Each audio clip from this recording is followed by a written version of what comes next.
Well, Jack, that game I think decided by the start of the second half. What do you put that 15-minute spell down to? Yeah, I don't know. I was just talking about it there. I think we just came out so passively. I think you can't take anything for granted in this league, and we had to build our way into the first half. We came in with the lead, but yeah, at home we want to make this a place where we can start to see out games and get the second goal rather than coming out to sit back or coming out and conceding how we did. So yeah, we definitely have to look at that. Yeah, I mean, what were the instructions at half time? Because what unfolded clearly wasn't the plan. Yeah, it definitely wasn't the plan. We know they were going man for man with the press. We wanted to almost match them up off the ball and make sure they had no time on it, and it was almost the complete opposite of what we talked about. Yeah, and especially after the first half, which wasn't perfect, but you'd found a way to be in front. Yeah, you have to. In this league, I think nothing's going to be perfect. We've got a lot of players that still learn the league, that are coming in, and not everyone's 100% have had a run of games, so it's not something that was going to be perfect going into it. But like I said, I felt like we built our way into the game, and probably at half time exactly where we wanted to be, and then just 10 minutes after the break we threw it away. You talked about how important home results are and home form is. To have lost all your home games so far this season, is it a team that's better set up to playing away from home? Because that's going to be the accusation, isn't it, until results change? Yeah, if you look at the results, then that's exactly the conclusion you'd come to. I remember in my first year here we went on such a good run at home, and that was the basis of propelling us into the playoffs. So yeah, we definitely have to work on that. We don't want to be playing in front of the fans here and not giving them anything to cheer about.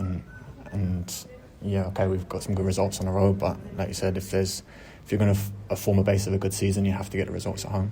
And it's that home form that affects the mood so much, doesn't it? Because yeah, results and points away from home are important, but the opportunity for 25,000 of your fans to see you, it's these games that really impact the general mood. Yeah, exactly. I mean, we have amazing away supporters, but the majority of fans can't get to all the away games, and some of them haven't seen us win this year, so that affects their mood going into it, that affects the atmosphere around the club, and that's something we want to change. So you could understand the frustration at times in that second half from the stands? Yeah, of course. If I wasn't playing and I was in the stands, then I'd be exactly the same. Yeah, a frustrating time. It was your 100th appearance for Norwich today. I know you'd like to have celebrated it in better style with a win. You got a goal, but how proud are you to reach that landmark?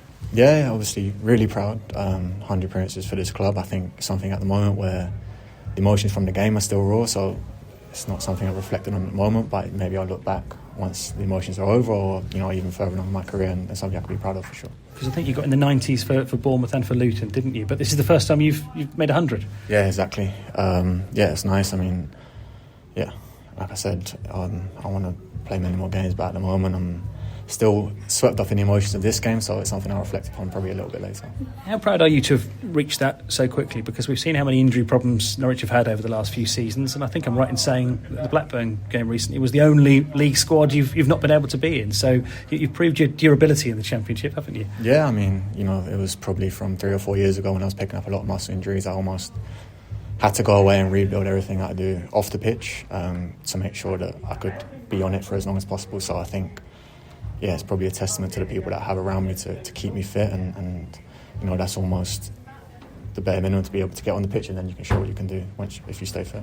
I remember you talking to you at the start of last season when the manager was different, and you were talking about how at the stage of your career you can't afford a rebuilding season. You want to hit the ground running. You're sort of going through it again this season, aren't you? So much has changed yet again. Yeah, I think if I'm a fan, and from my own point of view, I look at the Championship as a whole, and there's no real standout teams at the moment. They might emerge, of course, but it just feels like there's a real opportunity, and it's definitely not too late, but we do need to be quick in terms of turning things around, because a lot of the teams we feel like we can go there and get a result, but at the same time they're all very good teams, so the quality's high all throughout, but because there's no real standout teams, I think that presents an opportunity for everybody. We've got Liam Manning, who hasn't won a home game yet, lost all 4. You signed a new contract shortly after he was appointed, so you obviously believed in what he was saying, in what he's planning, so maybe it would be good for the fans to hear that. What is it about Liam Manning that got you on board, and what do you think it will be like if this is given time? Yeah, of course. I mean, it's a manager that left the team that finished in the playoffs last year to come and join Norwich, so I think that, me looking at that speaks so much volumes of how much he believes in his club and what we can build. And obviously when he first came in, he spoke to all the players, and everyone, when the players come in and that they sign, and the recruitment, I'm sure they're coming in because they believe this is a club that can fight to try and get into the Premier League. So that's the expectations everyone has and that everyone believes in. But it's very easy to talk, and it's a lot harder to go and show it on the pitch. Thank you. Yeah. Jack, a few from me, and I recognise it's a broad way to start, but kind of what do you feel are the issues at the moment? What isn't clicking sort of out there at the minute?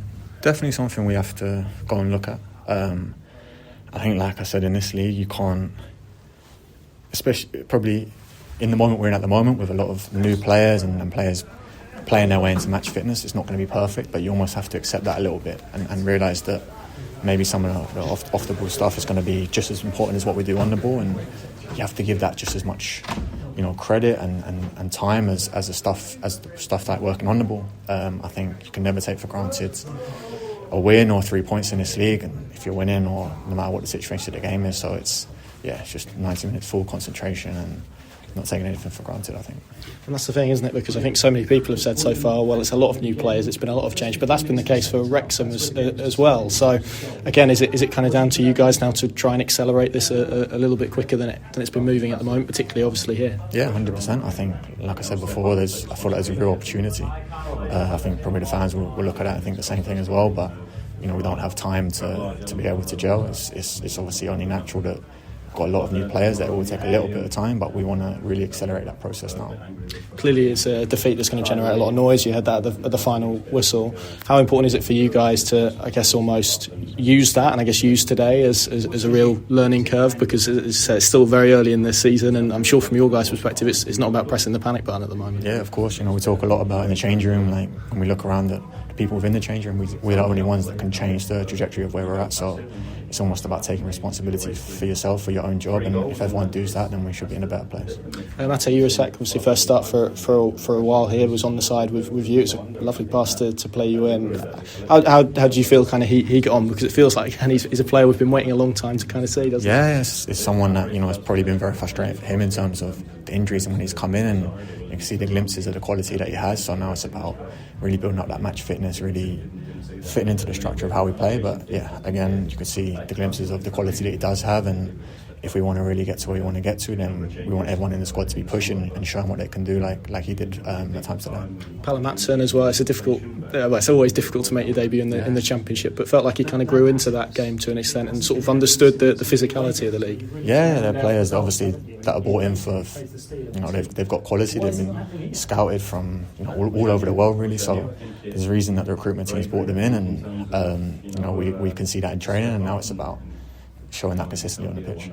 Goals, I guess we could probably broaden it out to sort of end product more generally. How keen are you to kind of add a lot more of goals specifically, but sort of end product generally to kind of your game? I know you've got a lot of assists. Yeah, of course. I think probably more of a wing-back role this year than just slightly different to what last year was, so it's probably going to give me more opportunities to be able to get into those positions and goals and assists. And again, we can't rely on Sarge for everything, so everyone in the squad needs to add their bit for that. Is that wing-back role a role that you feel suits you a lot more, that you enjoy a lot more? I would say so, yeah. Throughout my career, I think if I look at the best periods I've been through, it's probably within that role as opposed to stepping inside. And I like to stay high and wide and try and create things. So yeah, if you look at probably the qualities of my game, probably suits me a little bit more. Yeah. What does the next week look? Just finally, what's the week, sort of next week, look like from here after this and getting over this defeat? Yeah, of course. Sunday off. Try to switch off a little bit. Monday we'll watch the film, watch the main bits, watch our individual clips, and try and put it behind us and go straight into preparation for the next game.